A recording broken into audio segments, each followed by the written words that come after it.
Hi there, Pisces. Thank you for joining me for your weekly forecast for week commencing the 25th of April.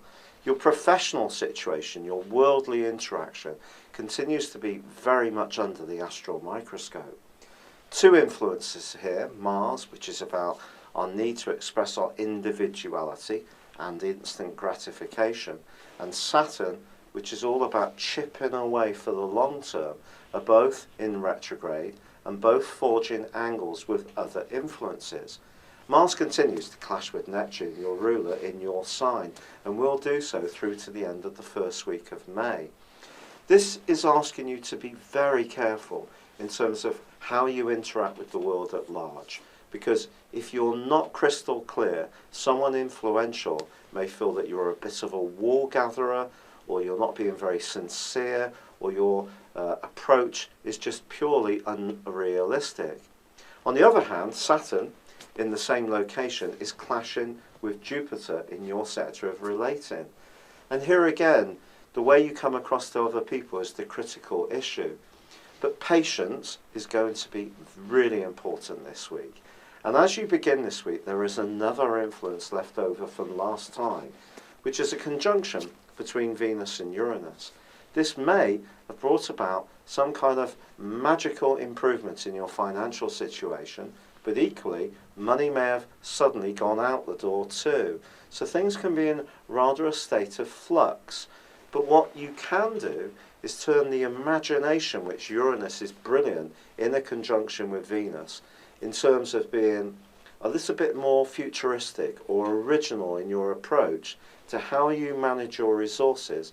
If you can still make that work for you as this week begins, but at the same time be realistic, which is where that pressure's come in from Mars and Saturn, then progress can still be made. But of course, not everything is about tangibles. It's not necessarily about practical issues either. And the link between the Sun in your sector of everyday communication and Neptune in the second half of this week is entirely wonderful. And you may find yourself connecting to someone and waxing lyrically about something that you feel really passionate about.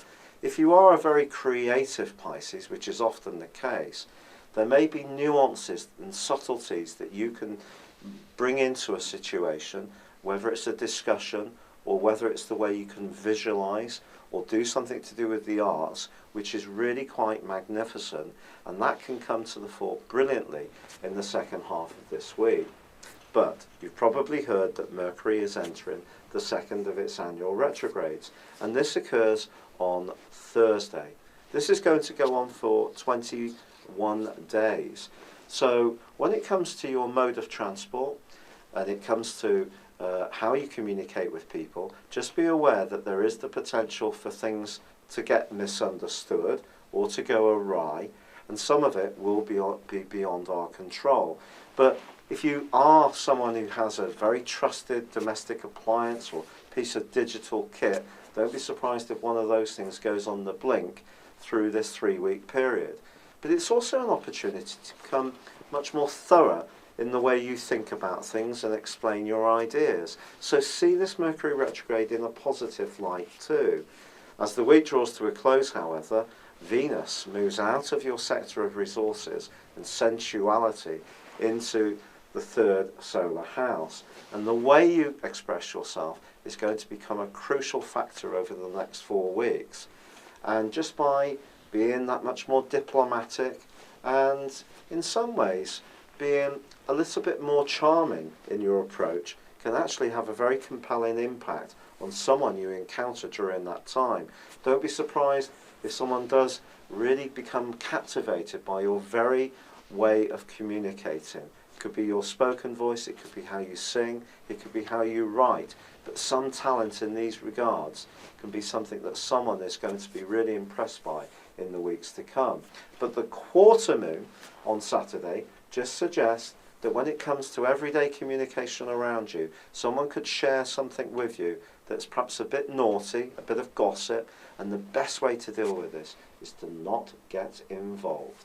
It's been a real pleasure being with you. Thank you for joining me. Good luck, and goodbye for now.